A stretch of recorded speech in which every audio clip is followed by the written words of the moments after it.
It says it's been delivered.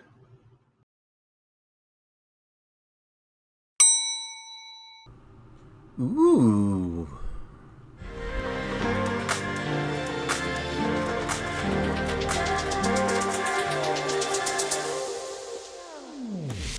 Hi everybody, we're back with another unboxing.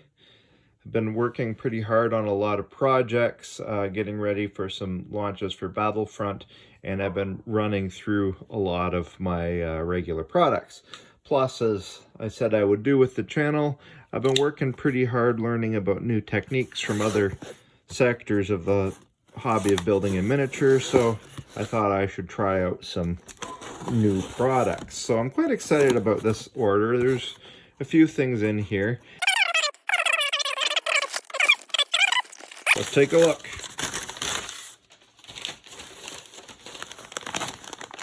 So I've decided to try some new landscape options. This is polyfiber. It's supposed to be really good for vines. I found myself, sorry, you're gonna have to excuse the dog, he's talking in the background. I found myself working more and more with different shapes of shrubs on my model projects and doing a lot of naturalized stuff. So I thought I'd give this a try and see how it works.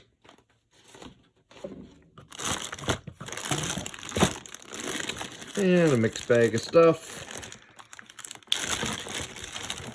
Let's start with some of the old standbys. Okay, field gray. I paint a lot of German models. Obviously, field gray is going to be essential. Old wood from the Vallejo Panzer Aces series. Now, this Panzer Aces paint, and there's a Russian tank crew highlight. Interested what I can do with that. A lot of this Panzer series stuff, light rust, has been next to impossible to get in our region. Dust effects from AK Interactive. Their weathering products are pretty hard to beat. I've just found myself requiring something just a stage lighter that's a wet pigment, so I got this dust effects. We'll see how it works. I haven't tried it yet. Enamel wash, another enamel wash for dark yellow. I've been using sort of a universal one by MIG. I'm pretty sure it's out of production, so I thought I would try a different enamel wash. We'll see how that works. Probably not a lot of difference.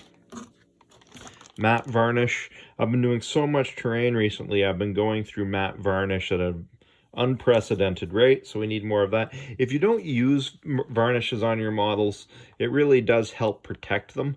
But if you're into terrain and working with static grass and other lichens and things like that, you really do need a varnish to help stick it down. Now, this is totally new to me. Gamers Grass 6mm grass tufts, so there's a lot in the package. I ordered them from these guys because they come in clusters of 144. Seemed like the most economical way of getting a lot of clusters of grass, and at 6mm should be appropriate for Flames of War because it's rendered more or less in 15mm. You don't want them too large. I'm quite excited to see what these are like on my spread.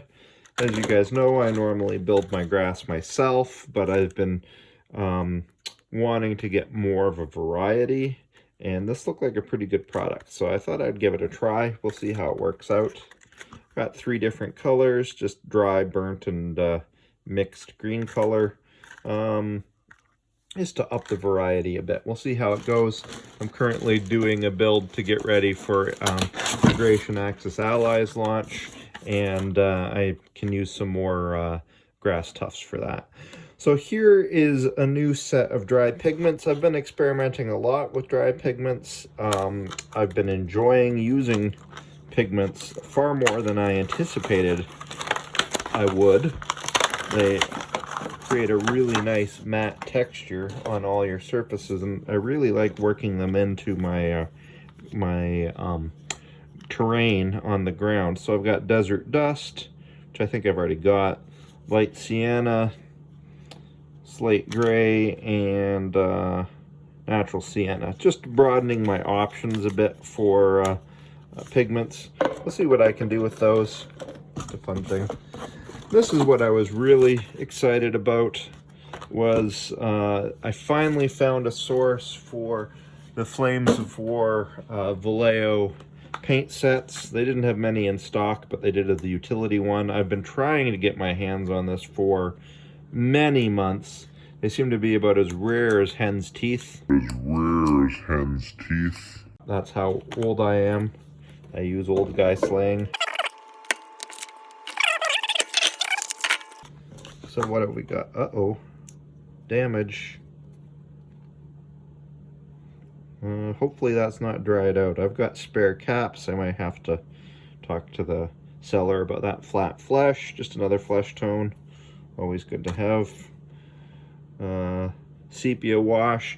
You guys probably know by now I'm not a big fan of acrylic washes. I tend to go with enamels, but they do, you know, when you need them, you need them. Another black wash. We'll do some projects where we can try those again. I've kind of lost my faith in acrylic washes, unless you're talking about the Army Painter line of shaders, like soft tone, strong tone, military shader. That stuff cannot be beat. It's the best. Oily steel, that's a metallic. Again, I'm not a big fan of metallics, but when you need it, you need it. Same with brass. I've had brass and bronze paints over the years. Usually they dry out because I use them so little, but I found myself having to paint shell cases and stuff recently and not having an option. There's Iraqi sand. This is probably, of the paints I go through, I probably go through this more than almost anything else. There's a saying in model building, if you want to highlight brown or khaki, go ahead and dry brush Iraqi. And okay, it's not really a saying, I made it up, and it's kind of stupid, but I use this as a universal highlight on a lot of things. It's, you know, your go-to paint for weathering. It's like I drink the stuff. So another bottle of Iraqi sand is quite useful. Although recently I discovered dark sand, and that's a Vallejo color that will come off just fine for it. Flat brown, just an all-around useful color, and beige brown. So from the Panzer series. So I'm excited to put these new products into my tutorials. We'll see where they take us with some new techniques. Broadening our horizon as model builders and broadening our options for our art. So that's it for now, just a short unboxing video.